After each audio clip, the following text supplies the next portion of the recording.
Salvete omnes, this is Emilia, also known as TheMartianGeek, and welcome back to the Bayonetta scale.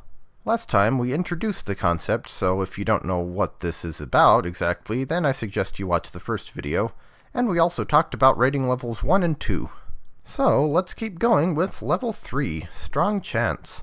On the original scale, this was the lowest rating something could get without being potentially available to every set, and on mine, it's the lowest something can get without being effectively certain. Basically, I make no guarantees, but probably. For instance, there's Crash Bandicoot, the original one from 1996, that is. The thing about Crash 1 is it's one of those games that I don't tend to play very often compared to others in the same series, and on the occasions when I do, it doesn't take very long for me to remember why I don't play it as often. It definitely suffers from first game in the series syndrome, and as such it is noticeably jankier than Crash 2 or 3, or 4 for that matter. I think at least some of the jank was fixed for the Insane Trilogy version, but that raises the question of if I did do a Let's Play of Crash 1, would I do the PlayStation 1 original or the remake? I think a major deciding factor in that would be whether or not I'm going for 100% completion, because getting full completion in the original Crash 1 is a complete pain in the butt, thanks to the brilliant game design decision to make getting the gems require not only getting all the boxes, but also doing the entire level in one try. You cannot die at all if you want the gem, and it sucks. And it's exacerbated by Crash 1 having by far the longest and most difficult levels of the 4. From what I've heard, that might not necessarily have been a deliberate design decision so much as a side effect of how the levels are loaded. Like, once you reach a certain point in the level, earlier areas would despawn to save memory space or something. But this is a 5th gen console we're talking about, and you'd only need 1 bit for each box to flag it as having been smashed or not, maybe expanding it to a whole byte if you thought it would be easier to reference, so I still don't think that's a good enough excuse. Why do I so often feel like I could do a better job using a console's hardware than actual game developers? Sheesh. But I'm getting a bit off track here. In the Insane Trilogy version, you only have to do the no death run thing for the 6 levels with the colored gems, which is still 6 levels too many, but it beats the heck out of 26. So in summary, getting full completion on the original? I'd rather not. I might put that as high as an 8 on the scale, actually. Getting full completion on the remake, a lot more manageable. And of course, if I don't worry about completion at all and just play the game through, I could probably do either of them. I could argue that I should play the PS1 version because that's what I did for Crash 2 and 3, but I could argue with equal validity that I should play the remake because I didn't for Crash 2 and 3. Or heck, even do them both to compare and contrast them. So yeah, Crash Bandicoot 1 is more primitive than Crash 2, 3, or 4, definitely more difficult than any of them. The gems absolutely suck to get, and it probably has the worst save system of any game I've ever seen, short of not having one at all. But it's not a bad game, and I'm pretty sure the remake actually fixed most of the things I disliked about it, so I expect it'll happen within a reasonable frame of time. Well, that took a while to say. Anyway, moving on. More Donkey Kong Country games. It really shouldn't be much of a secret by now how much I like Donkey Kong Country. For a long time, it was definitively my favorite video game series, and honestly, it's probably still my favorite game series. Naturally, I'd be all too happy to play more of them on this channel. So what makes this a 3 rather than, say, a 1? Well, it comes down to one simple fact. There aren't any more of them. I've already LP'd all 5 games and even done one of them twice. I mean, I haven't done the Game Boy Advance versions of the first 2 Donkey Kong Country games, but I don't think there's enough different with them to justify it like there was with the 3rd game. There aren't any extra levels or anything. I think the Game Boy Advance version of Donkey Kong Country 2 does have one additional boss because they actually added a boss battle to Stronghold Showdown. I forget if there are any additional mini-games. There is the Donkey Kong Land trilogy, but those aren't quite the same thing, and I'll talk about them later. The point is, I've essentially exhausted my options for Donkey Kong Country games, so I really can't give them any lower than a 3 no matter how much I may like them. But at the same time, I feel like I can't really give them much higher because I feel like the series is popular enough and Returns and Tropical Freeze did well enough that they're bound to make more of them at some point. Again, here's hoping that E3 2019 will actually amount to something. Who knows, it might be the final push for me getting a Switch if they announce the right stuff. Mega Man, because we haven't talked enough about those already, but specifically playing Mega Man games with an alternate character. Currently, the games in which it would be possible to do that are Mega Man 10, Mega Man in Base, and Mega Man X, 4, 5, and 6. Technically X7 and 8 as well, but you're using multiple characters with those anyway, so I don't think that really counts. I figured, sure, why not? Could be fun, could be interesting, could lend some variety to them. but I don't think I'd do it while there are still entire games in the series that I haven't played at all yet, such as Mega Man 3 and X5. I'd say it's a strong possibility, but not until I run out of Mega Man games to play with the default character, I guess. Super Mario Bros. The Lost Levels, known in Japan as simply Super Mario Bros. 2. Also known as New Super Mario Bros. Sequel Syndrome before New Super Mario Bros. Was a thing. The Lost Levels is kind of a mixed bag compared to the original Super Mario Bros. It does have 5 extra worlds and no copy-pasted levels, and I think it does do more interesting things with its level design, but it also does really nasty things with its level design, or at the very least things for which the lousy jump physics and one-way scrolling are really unpleasant to have to deal with. The game wouldn't be nearly as hard if somebody remade it in Super Mario World's engine or something. But hey, I did manage to beat the entire game as a kid, eventually. It has been a long time since I've played it, too. I don't think I even would have gone through the game for graphics rips or anything like that, because it just uses the same graphics as base Super Mario Bros. And I'm almost certainly better at video games than I was the last time I played it, so that's good. It probably does deserve its reputation for being the hardest 2D Mario game, assuming you're not getting into fan games and stuff anyway, but it should be doable. And speaking of Mario games and fan games, newer Super Mario Bros. Wii. It's a ROM hack of New Super Mario Bros. Wii, of course, and actually a very good one at that. It has lots of custom stuff and plenty of levels to enjoy. Honestly, I think it's actually better than most official Mario games, including the 8 and 16-bit ones. But it is another one that would require the use of a capture card. I'm not actually sure how you'd even emulate something like that. And with 128 levels, it would take quite a while to get through for a Mario game too. Also, some of the endgame levels could get pretty nasty, though I suppose they're probably no worse than things we faced before. In any case, I expect I'd probably play this game after going through all the official New Super Mario Bros. Games. That would make the most sense. Now let's talk about level 4, likely or good chance but with issues that make it less guaranteed. This is kind of like a 3 with extra baggage, I suppose. A lot of the time it's because I don't like the game quite as well, or I would need to get something to happen before I could record it. Games that fall into this category include the Donkey Kong Land games. Yeah, you didn't think I'd forgotten about these when I was talking about Donkey Kong Country, did you? These aren't as good as Donkey Kong Country for sure, but they do seem to be at least decent, though I should finish playing through them on my own time first. I've played all of the first game, part of the second, and just a level or two of the third. Though my progress on Donkey Kong Land 2 is being impeded by a weird issue I'm having with the game where the player character will duck or move down, even though I'm not actually pressing the down button. Needless to say, this makes the rope and underwater levels a lot more annoying than they should be. I don't know if there's something wrong with the system, I have a faulty cartridge, or the game itself is actually glitchy. I'm inclined to think it's the second option since I don't think I've noticed the bug with any other games, but it could also be the first given that I'm playing it on a Game Boy Advance that's literally Frankenstein together from one I bought on eBay plus the screen of one I bought at a pawn shop. In any case, I imagine I could start playing the Donkey Kong Land games once I run out of Donkey Kong Country games, which actually would be now. Though I don't have nearly the level of familiarity with them that I do with the country games anyway, so I'd probably suck at them, miss bonus rooms left and right, or both. It's the same deal with the Game Boy Mega Man games. Again, they're not as good as the console versions, and I'm much less familiar with them, so I'd want to play them on my own time a bit more first, but they seem to be decent enough. Though they do seem to be harder to get a complete collection of than Donkey Kong Land because a couple of them are expensive. Doing a quick eBay check, Mega Man 1, 2, 3, and the Extreme games don't seem to be too bad, but 4 will run you a good $50 or $60, and 5 is about $120. Yikes. This is why we have emulators.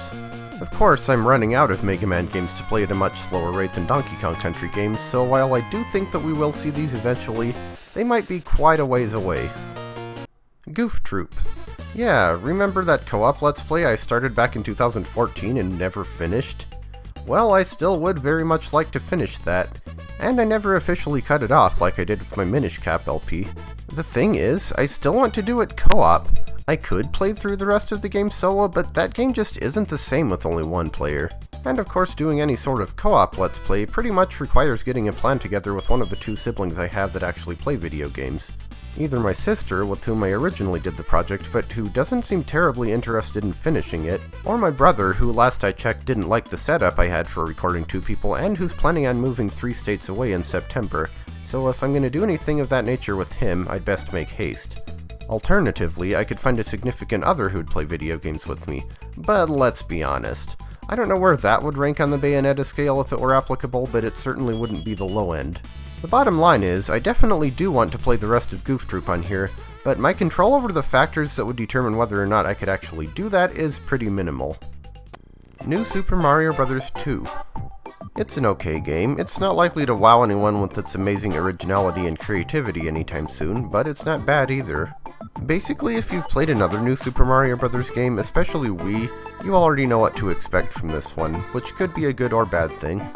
The problem is, it's a 3DS game, so my regular capture card wouldn't work for it, nor would I be able to emulate it. I'd have to get one of those special capture cards that are designed specifically for the 3DS, and those are kind of expensive, not to mention a pretty intrusive process for the console in question. I feel like there are enough 3DS games I'd like to play on here that I'll probably have to get one of them eventually, but probably not in the near future. And then there's Super Mario 3D Land. Honestly, I think this game is underappreciated. I actually quite like it. It's been the closest thing I've had to another Crash Bandicoot game ever since Crash Bandicoot kind of fell by the wayside. People gave it crap because it's mostly linear, oh noes. But personally, I like that style a lot better than do the same freaking levels over and over again with minor changes to get more MacGuffins. I didn't much like the Cosmic Clone and Time Trial levels, admittedly, but they're a minor stain on an otherwise pretty solid game. But again, it requires a way to record off a 3DS, which I don't currently have. There's also Super Mario 3D World, which of course is a sequel to Super Mario 3D Land on the Wii U. It has the same kind of gameplay as 3D Land, but it's on a bigger, better, and grander scale. Grand enough that I actually consider Super Mario 3D World my third favorite video game, beaten only by Donkey Kong Country Returns and Tropical Freeze. It also has easily one of the best soundtracks I've ever heard in a Mario game, especially the lava level theme. It's so good. And hey, I can actually record it. However, it gets the same rating as 3D Land because it's kind of dependent on 3D Land. It just wouldn't feel right to play 3D World before 3D Land, and it certainly wouldn't feel right to just play 3D World and skip 3D Land entirely. So I'd say that if I get a chance to play 3D Land on here, then 3D World is all but guaranteed, but until then, its future remains in doubt. Mario and Luigi Superstar Saga. The only RPG I've played on this channel is Super Mario RPG, and really it's a crying shame that I haven't done more of them, Mario or otherwise. And the Mario and Luigi games would be a good idea. Superstar Saga certainly would, though it brings me to kind of a dilemma. Having played both the original Game Boy Advance version and the 3DS remake, I can safely say that the 3DS version is better, if mainly for the quality of life features, but the Game Boy Advance version is easier to record, so I'm not really sure which of them would be better to do as a Let's Play. I would like to play it on here, but there is that issue to consider. And just to round out the Mario games, more of Gamma V's Super Mario World hacks. I mention her specifically because she's pretty much the only Super Mario World hacker whom I actually trust to put out good content, or at least content that I would want to play. And she's generally been quite prolific, aside from suffering some burnout in the last couple of years. I just wouldn't want them to overtake official Mario games in quantity or otherwise get tiresome by excess. Still, the fact that they tend to be easier than most ROM hacks makes them a lot more accessible. She has admitted to not being very good at video games, so I suppose that's why they are the way they are. Man, why can more fan game creators not be very good at video games? Moving on to the extra levels from Donkey Kong Country Returns 3D, i.e. the 8 levels that were not in the Wii version. I think I brought those up when I played Returns, though I don't remember for sure. The 3DS port of the game expanded World 9 into a full-sized world, so instead of just having the Golden Temple, it has 8 additional levels, each of which is based off one of the regular worlds, and then the Golden Temple. And they're actually not bad levels either. But once again, they would require me to have a way to record 3DS games. Are you noticing a common thread running through a lot of these 4 ratings? Maybe I should start a Patreon and put some of the money from that toward a 3DS capture card. Then again, even if I do know that there are at least some people who watch my stuff and like it, expecting anyone to pay for the privilege seems like it's assuming a bit too much. RollerCoaster Tycoon. Oh man, this game is a classic. Well, sort of. It first came out in 1999, and that was 20 years ago, so it counts, right? I think this was actually my first PC gaming experience, at least as relatively modern games go. It was basically this alongside MSN Games. Before that, it was Crystal Quest and Lode Runner on this old black and white Mac that we used to have. Before that, it was Return to Crows, which I actually covered on this channel. And before even that, there's this 3D Tetris variant called Blockout, and what I can only assume was some sort of space shooter. I remember literally nothing about it, except that the game would always start off with a little power-up icon coming into the screen that would switch between different shot types. I've actually been playing RollerCoaster Tycoon on my own time lately, and off and on over the past few years, and this is only my second playthrough of the game. My first one would have been sometime in the mid-2000s, and then I only beat enough parks to unlock every scenario. This time around, I'm planning on completing all of them, even the horrendously annoying ones. But let's get to the point here. As far as doing a Let's Play of this game goes, there would actually be a significant difference between doing an analytic LP and doing a full one. So I've actually given them two separate ratings. Right now, we'll just talk about the analytic LP. The point of this one wouldn't be to play all the way through every park. I'd probably do it for a couple of them, but the main idea would be just to look at every park and kind of explain how they work and what to expect from them, all that kind of stuff. What to do, what not to do, what might be helpful, and some things I learned when playing through it. Of course, I definitely wouldn't do any sort of LP of this game before finishing my regular casual playthrough, and at the time of this recording, I still have 28 more parks to get through, so I'd best get cracking on that. Now, in addition to an analytic LP of RollerCoaster Tycoon specifically, there's always the option of more analytic LPs in general. I ought to be able to find at least a few more games for them, so I figure why not. Though, the thing about these is I'm not really sure how people feel about them. I don't think I ever actually got any feedback on the format when I did my first one back in 2015 with Dynamite, so I would say that if people like the format, I will keep doing them. If they don't care one way or the other, I probably won't go out of my way to do them, but there are at least a couple games I can think of that would lend themselves better to that format over the regular one anyway. And while we're on the subject of gameplay patterns rather than actual games, I'd like to bring up doing replays of games that I did a while ago. You know, ones I played when I was just starting out with Let's Playing and all. I definitely have better recording equipment now than I did 5 to 10 years ago, and probably a better voice to boot. So the production quality of any game I decided to redo this way would definitely be better than the original.